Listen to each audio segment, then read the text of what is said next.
With the new Guild Wars 2 expansion coming out, there's been a lot of things that I've had to do. One of them, trying out every elite spec in every game mode to get a bit of an idea on how they play and how powerful they are. I've particularly been doing a lot of open world metas to get a hang of them and also how good they are in certain situations. And that's exactly what we're gonna do in this video, going through every new elite spec and how good they are, particularly in open world metas. If people start saying that X elite spec is not good because they can't solo things, I'm gonna lose my mind. This is not about soloing open world, this is about war bosses in open world. But let's go through it. Subscribe to the channel for more content like this. Go to my Ko-Fi if you want to support my content. Go to my Twitch to watch me live every morning. And let's get into it. First of all, what is this open world tier list gonna entail? Well, in open world, there's a few things we want. The first one obviously is gonna be damage, as healing and support is not really that important in open world, as most of the bosses won't do that much to you. Boons like stability, for example, are very important because you just get tossed around if you don't have a lot of it in open world. But healers or specs that only do healing are not gonna be very powerful unless they have a celestial version of them. Also, all of these elite specs will probably get nerfed in a few weeks, particularly on the 18th. So I'll make a new video when that happens, comparing the elite specs with the old elite specs as well, so you can get a better idea. So let's start with one of the most powerful ones, Ritualist. Ritualist is very powerful, not only because of his insane damage, 53k DPS, it's a normal DPSer, but 51k DPS as a quickness DPSer, which is super nice because it will give you quickness, all your allies quickness, and this will help everybody do more damage. But the amount of utility you actually get in the spec is very good. Not only you're getting protection and vigor and healing just by summoning your minions, but you can also make them explode to give you and your allies edges and stability. Both of them being very good in most open world metas to protect yourself from big attacks and also from getting knocked down and losing DPS. Because you also bring Lingering Spirits in both quickness and normal DPS builds, you can press these buttons reactively, which is super good because you know, oh, something's gonna knock me down, I can press this button to give stability. It is very annoying to me though that this button, even though it gives stability, it doesn't stun break. So if you get stunned and you want to use, you know, stability to prevent your allies or yourself to getting stunned, you can't because you're stunned. You could bring Weapon of Warding to get a stun break, and you can absolutely change Signet Spite for Weapon of Warding, for example, or Wall of Power. Yeah, this stun breaks, yeah, it does stun break. Wall of Power to get out of that stun, right? Which is super cool, but you will sacrifice a little bit of damage, which is a little bit annoying. You also have Gravedigger that starts doing more damage when your enemy has less than 50% health. Sorry, it doesn't do more damage. You can just press it without a cooldown over and over again. So your rotation ends up being just press 2. You can even pair this up with Relic of the Eagle to make this damage insanely big, as this effect makes you do more damage at the first 50% health of your enemy. You can also pair this up with your secondary weapon, having a Bloodlust stacks, for example. So all of these stacks that you do more damage can just focus on that big damage you will do after 50% of health with your other weapon set.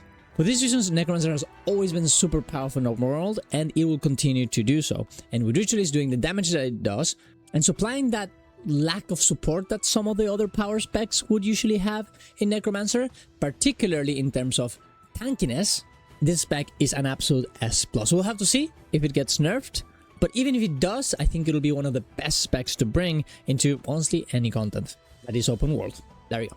Next, let's talk about Troubadour, one that is a little bit of a weird one. And it's weird because its main advantage is the fact that its support is very good. You have Distortion for everybody, which is super powerful, a lot of boons that you're constantly giving to your allies, and the talents that also will be buffing them in some way. All these things still apply to the build that you bring on DPS, but sadly it doesn't really do that much damage now. Not that much damage is 42k, but compared to the 50+k that every other new elite spec does, there's not a lot.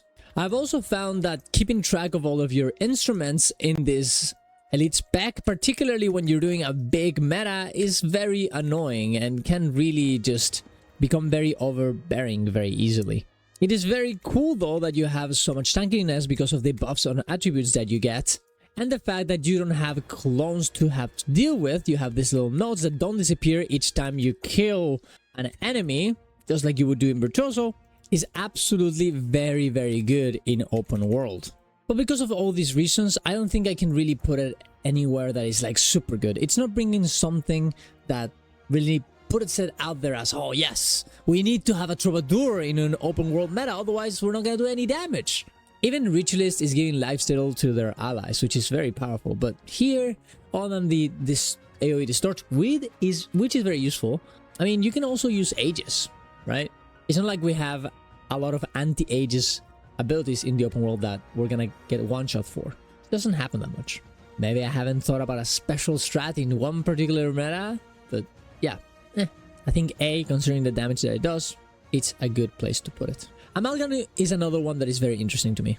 Engineering open world is absolutely insane. It has been for a long time. Why is this? It's because of the weapons being so bursty. They do so much damage. Hammer just explodes every boss in Scrapper, in Mechanist, and now it will do so in Amalgam as well. I mean, look at this, guys. This guy was doing 75k DPS the other day on the Convergence CMs. Like, are you kidding me? This is insane. But Darren's, the Amalgam benchmarks are just not that big. Yeah, that is true. But guys, you can have a stacking schedule on your offhand, and because you only use one weapon on Engineer, you're gonna use all that power in your main hand and just do insane amount of damage. The Alacrity version of this build is also super cool because it gives a lot of boons to your allies while doing your rotation. And you can pick and choose which ones you want to give. You can bring stability if you want, or you can give Aegis, depending on the sort of situation, while also giving some barrier, for example, and getting some lifesteal for yourself. Picking and choosing what type of buttons you want for each of the encounters is just such a nice thing you can do, and you will do a lot of damage with that too. You're super tanky as well, as you have, hey, if you have barrier, you will heal. Your evolve gives you more attributes to make you more tanky and also make your burst bigger. And you're constantly getting a barrier by just using your abilities. Yeah, sure, Scrapper does give it a bit more barrier to your allies, but you can still give barrier to your allies through this. It's just a little bit more selfish and honestly a pretty good choice. I will personally pick Power over Conduit on open worlds for this spec, even though Conduit is a little bit easier to play if you're done doing all those kits. But you can definitely go for the Conduit one as well, particularly for bosses. Double Helix trade is also bugged right now, so who knows what's gonna happen, what type of builds we're gonna get once these are fixed. So yeah, I think putting this on S is a great place for it. Not as overpowered as a Ritualist, because it just gives more boons and, you know, reaches more, it's more utility and realistically more damage right now. But this is just a great spec. Now let's go for some of the not so good ones. Conduit, for example. Yes, Conduit does do 58k DPS, which is a lot. But realistically, what else does it do? Yes, it makes itself tanky by having a lot of attributes whenever you're on the Conduit build, right? When you're there, you're gonna be using the Entity Stance, which gives you all the attributes. And you also have expanded consciousness, heal, and get endurance whenever you get affinity. Additionally, get energy when you reach maximum affinity. So you're always just healing yourself a little bit, which is very nice. Being that tanky is nice. The problem is you have no boons whatsoever. The Conduit build is realistically the one that you're gonna bring, as the Paragon does 40k. Also bring another elite spec for Revenant for that. And the only boons you're bringing yourself is Resolution, Resistance. Yeah, it's kind of it. Conduit right now is the definition of selfish. Just does damage stick, that is it. And it's Conduit too. In open world, Conduit is not something you really want to bring. It ramps up way too small for most of the enemies, small enemies, to actually die. And in bosses, there's so many phases most of the time, or they just instantly die. It's just not very good. You can definitely bring it, but just bring something else. So yeah, sadly we're gonna have to put it on B right now. Maybe one day I can put it somewhere else. Speaking of meh, let's talk about Evoker. In my opinion, Evoker is just a better version of Conduit. It does insane amount of damage on every one of its builds. It can be quickness, which is very nice, but that's all it does. You're over here pressing every button as fast as possible and doing an insane amount of damage without knowing what you're really doing. And that's super, super cool, but that is it. You have no real way to give boons to yourself or your allies for that matter. You're giving quickness, yeah, but the only thing that you want to bring to give some allies some boons is trapped in this trait that sadly you can't take because you really want to get Fiery Might to do way, way more damage. And even if you take this, you not only have to take this, but now you also have to replace one of your utilities that do damage to put something else. And look at this, Toad's Fortitude. Let's say I want to bring this, right? Give stability to my allies. That's awesome. Well, if I'm not in Toad, it doesn't even stun break. So I'm gonna have to sit there, stunned, not being able to press the button to give me stability and my ally stability to save them because I'm not Toad anymore. It's all just... Evoker is just blocking itself from being good. It's just so sad. And honestly, Cleansing Fire is still pretty okay. It removes conditions from yourself and it's a stun break and it does damage. So why would you replace this? Just bring this instead and have a stun break and, well, fuck everybody else. You are the man now. You're doing 60k DPS. Who cares? I absolutely think that is a better option than Conduit. You have the choice of going quickness. You're realistically doing more damage. It's way easier to play than Conduit and you can play power as well. But that's all it does. So going to A, not gonna be possible, sadly. Now this one realistically should be on B. Paragon is not really that good. There's not really even a DPS build for Paragon right now that is worth bringing. And you probably don't want to bring the heal build as it is open world. It's not really needed. No, wait. Paragon, 40k DPS. Alright, it's not that horrible. I did not know about this one. Okay, I'm gonna go investigate this a little bit. I'll be right back. So I've been testing this build out and it's not horrible. It's pretty simple. It's just you going in, pressing your weapons attacks in very particular moments to keep your relic of the claw attack and auto-attacking a lot. It's very boring, I'm not gonna lie, guys. It's one of the most boring builds I've ever seen. And you want to keep your chant of action up and sometimes press certain signets to keep your signet of ferocity buff. And that's the entire build, just keeping different buffs up all the time. That being said, it being boring doesn't mean that it's gonna be like free 40k. It's definitely not gonna be the case. It's gonna be very annoying to do the actual 40k benchmark in a normal scenario. It's gonna be... yeah, it's just gonna be one of those things, right? And you do have some cool stuff like the fact that you can bring Chant of Freedom from time to time to give some stability to your allies. That's pretty cool. But then again, are you actually doing this? You're not gonna be able to keep this damage up if you're pressing this button, right? You will sacrifice a good amount, right? And you can't really replace any of the utility here either because otherwise you do 0 damage. So it just doesn't really work. It is very, very tanky because you have dual wielding though, which makes you heal all the time. And I really like the Spec because this trait makes your auto attacks go super, super fast to a complete insane extent, which I found it very, very funny. If I were just to take this build, I would probably put Paragon very low in the tier because it's like, just bring something else, right? Like, why sacrifice the damage, the utility that other specs bring, and also having to keep track of this very annoying build to play? For what is the upside, right?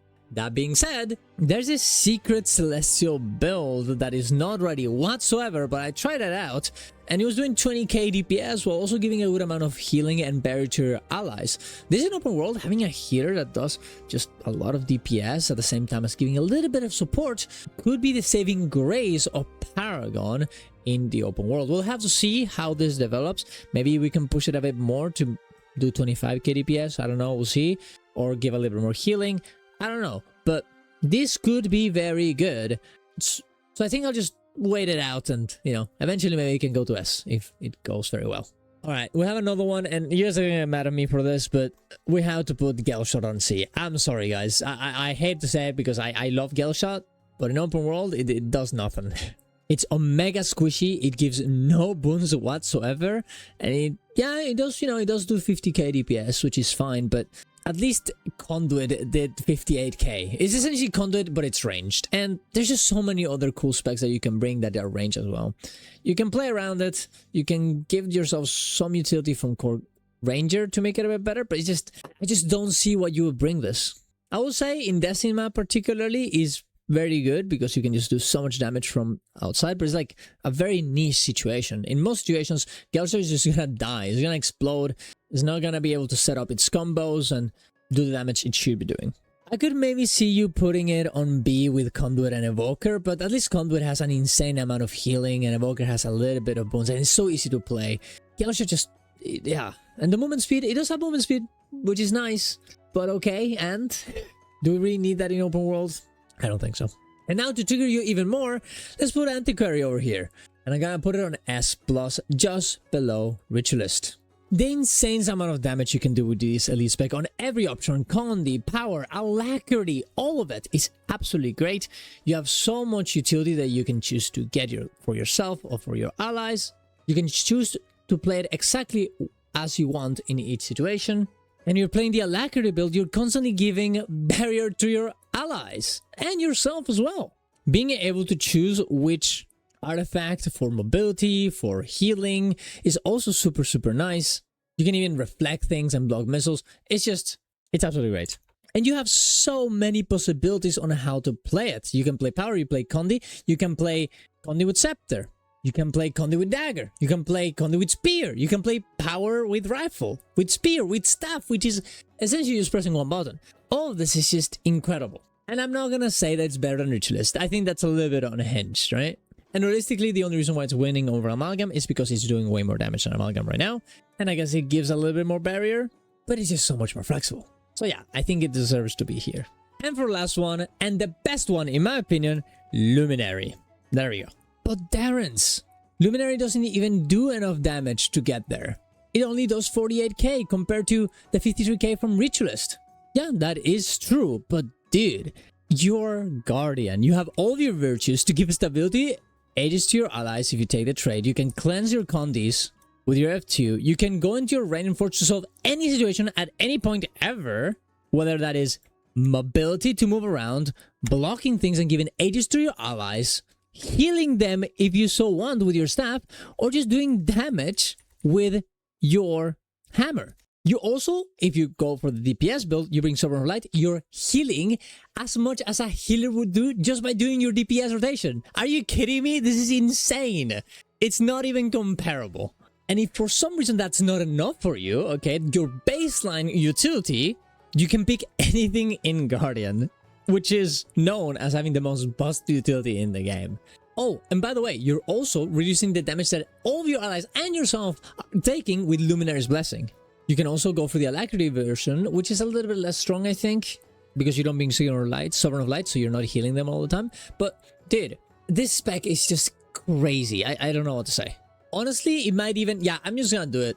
It deserves it. It deserves another tier at the top as literal god, because it's just nothing like it. And I know Darren's loves Luminary. Darren's and Luminary sitting on a tree. I get it. But, dude... It's true, okay? I don't know what you want me to say. Do you want me to lie to you? It's just the truth. Everybody was complaining about Luminary not being enough, not looking cool enough, and they're like, you, that's what you guys think? That's what you guys think? Well, fuck you. We're gonna make you like it. We're gonna make it overpowered. We're gonna make you look way better. Everything's gonna be better. You will play this, and you will like it. And they did it. They did it. And then they nerfed it in PvP, but, I mean, it was too much. They went too much. They went too far. But there you go. I think this is a good tier list, honestly. And we'll have to see how it changes in the 18th when the balance patch will happen. And then we'll put every other elite spec there as well, as there probably will be some changes to them too. And that we can have the ultimate open world meta tier list for Guild Wars 2. Until then though, subscribe to the channel for more content like this. Go to my Ko-Fi if you want to support my content. Go to my Twitch to watch me live every morning. See you around. Love you all. Ciao, ciao.